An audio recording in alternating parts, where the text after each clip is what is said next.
साद रसूल साहब, आपकी जानिब आएंगे। हुकूमत को अपनी जिम्मेदारियों का एहसास दिलाने के लिए सदर मुमलिकत ने भी ख़त लिखा वज़ीर आज़म को। फिर हमने देखा कि पूरी हुकूमती मशीनरी ने उस ख़त पर तनकीद की कि सदर का ये इस्तेहकाक नहीं है, वो इस्तेहकाक नहीं है। राना सनाउल्लाह साहब ने सदर को बताया कि आप अपनी आइनी हदूद में रहें, और फिर कुछ इसी तरह का जवाब जो है वो आज शहबाज शरीफ साहब ने भी सदर के ख़त का दिया है, और जवाबी ख़त में भी उन्होंने अपने गम और गुस्से का इजहार किया है, और उन्होंने कहा है कि जनाब आपने जिस तरह से ख़त लिखा, जो ज़बान इस्तेमाल की, उसमें लगता है कि आप एक पार्टी के रुकन हैं, ना कि सदर मुमलिकत। तो ये जो जवाबी ख़त है वज़ीर आज़म का, आप भी यही समझ रहे हैं कि इससे यही पैगाम मिल रहा है कि कहीं अगर कोई गुंजाइश थी कि कोई बड़े मिल बैठकर कोई मुसाहिलत की राह पैदा कर सकते हैं, तो अब वो भी ख़त्म होती हुई दिखाई दे रही है? देखिए, कौन से बड़े बड़ों में हम अगर वज़ीर आज़म को और राना सनाउल्लाह साहब को और मरियम नवाज़ साहिबा को अगर हम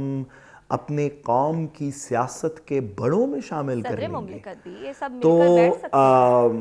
जमहूरियत के साथ भी थोड़ी ज़्यादती है, हमारी कौम के साथ भी थोड़ी ज़्यादती है, हमारी सियासत के साथ भी थोड़ी ज़्यादती है। इस वक्त पाकिस्तान के अंदर एक गिरोह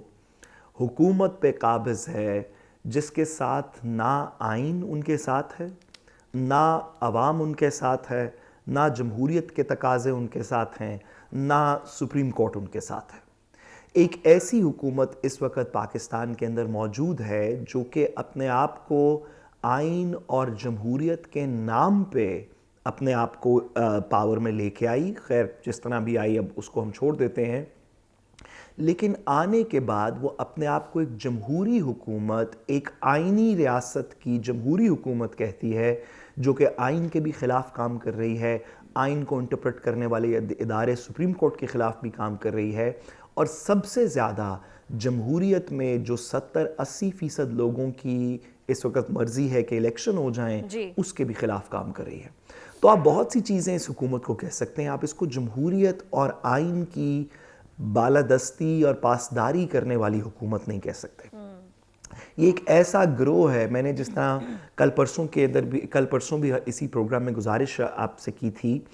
कि 1985 का जो पॉलिटिकल प्रोजेक्ट था, जिसके अंदर शहबाज शरीफ साहब, उनके बड़े भाई नवाज शरीफ साहब, जिसके अंदर राना सनाउल्लाह साहब, जिसके अंदर इस तरह के तमाम लोग इफ़ेक्टिवली क्रिएट हुए थे पॉलिटिशियंस, और आज तक 30 साल से 35 साल से हमारे ऊपर मुसल्लत हैं, उन लोगों का उस पॉलिटिकल प्रोजेक्ट का ये आखिरी सांसें हैं जो कि वो ले रहा है। वो पॉलिटिकल प्रोजेक्ट, उसको पता है कि जिस दिन भी इलेक्शन हुए, जिस दिन भी पाकिस्तान की यूथ ने वोट किया, जो कि 1985 में ना साथ थी, ना 1985 में उनमें से आधे लोग थे, जो यूथ है वो मौजूद थी, ना ही उनमें से कोई वोटर था, ना ही उस वक़्त की सियासत को वो एस्क्राइब करते हैं कि जब भी इलेक्शन होगा 1985 का जो पॉलिटिकल प्रोजेक्ट है उसकी वफ़ात हो जाएगी।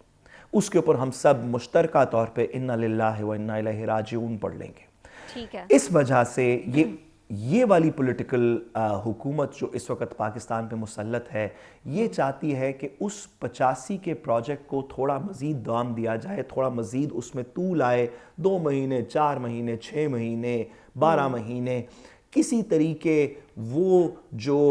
वेंटिलेटर पे पड़ा हुआ है 1985 का पॉलिटिकल प्रोजेक्ट, उसको किसी तरीके चंद लम्हों के लिए और जिंदा रख लें। अगर रख भी लें तो आज नहीं तो कल जमहूरियत का तकाजा तो पूरा करना पड़ेगा। आज नहीं करेंगे, कल कर लेंगे, 2 महीने में कर लेंगे, 6 में कर लेंगे, साल में कर लेंगे, 2 में कर लेंगे। किसी ना किसी वक्त तो आपको अवाम से पूछना पड़ेगा कि अवाम आपकी क्या मर्जी है। बिल्कुल, और अवाम की मर्जी के साथ ही इक़्तिदार में सवाल पूछा जाएगा।